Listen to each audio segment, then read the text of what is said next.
All right, here we go. 'Tis the season for debate this, right? Time to bring it. 3 and out, by design, 3 questions. We read and react, and as always, it is a game of matchups. Paul Calvisi, Darren Urban, and our moderator, Jacob. Take it away, Jacob. All right. Now, let's jump into our first topic. Darren, you get to kick this one off. Kyler Murray will be the MVP this season. You know what, Paul? I think he's got a good chance at winning MVP. I do think there's a caveat to it. I think Kyler Murray has got to be playing on the team that wins the NFC, because I think the top people that are going to be in contention for that are Tom Brady and Aaron Rodgers.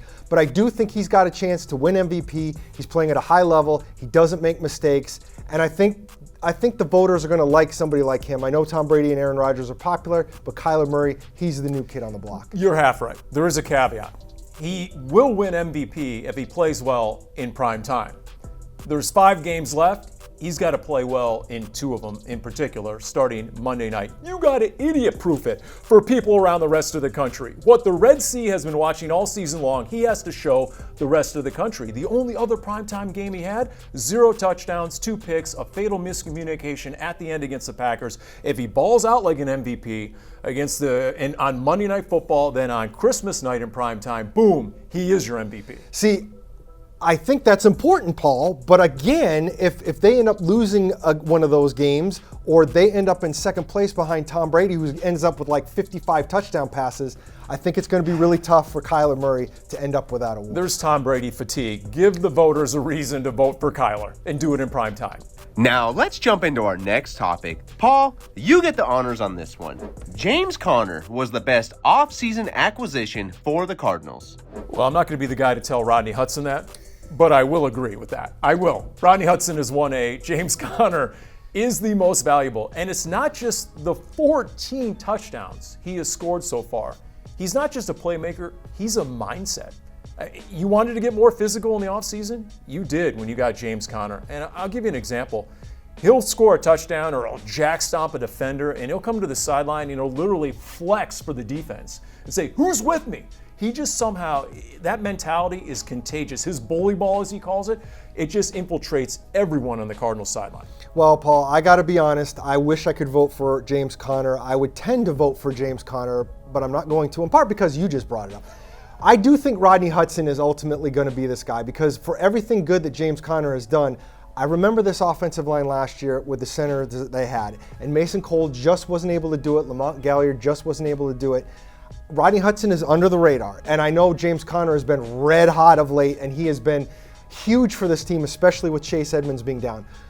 But if Rodney Hudson wasn't in the middle of that offensive line, I have to really wonder where this team would be if they had somebody like Mason Cole there this year.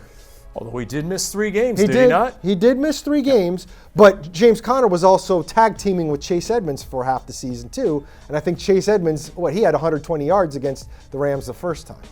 All right, I'll tell James Conner not to hunt you down in the open field. That's unfair. We can't be talking to James Conner. He doesn't need to know about this. La, la, la, la, la. Now, let's jump into our last topic. Darren, you get to close this one out. The Cardinals will go 9-0 on the road this season. Well, Paul, I'm just going to say I don't think it's a foregone conclusion, but I think it's absolutely going to happen. I mean, first of all, the next game on the road is Detroit.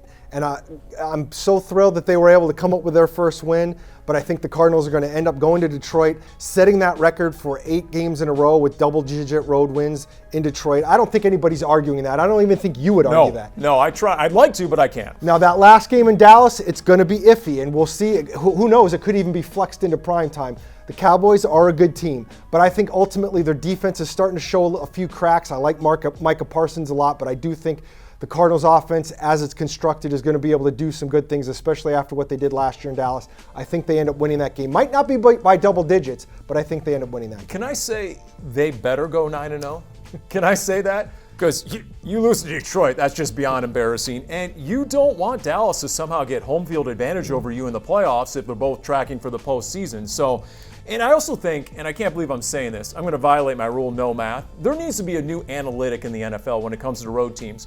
Road teams that are able to make the home fans boo the home team. Because what have we seen in the last few outings for the Cardinals? Bears fans unloaded on the Bears. Cardinals went to Seattle. The 12s were booing the Seahawks. Things we haven't seen before. Last time they played the Rams, I mean, those Rams fans were like Dodger fans. They left in the 7th inning. I mean, that game was over. So Cardinals on the road might be the biggest absolute in the NFL this year. Honestly, they are. It's a foregone conclusion. I'll say it for you, even if you don't want to. 9-0, here it comes. Well, obviously, clearly, Paul just wants to hop on whatever I'm picking for those, so we all know where that's going. Let's go. What's the verdict? Well, that ends this debate, and it's time for me to pick a winner. You guys agreed on every topic but number 2, which has to be the difference maker. And maybe I have touchdowns on my mind. So I'm going to have to go with James Conner as the best offseason acquisition, which means Paul Calvisi has slayed the dragon. That is painful, Jacob. I have to say it's my first loss in debate this. And if I had been going first on that question, I probably would have picked James Conner. That's all I got to say about that. Obviously, you'd had an easy schedule up until now.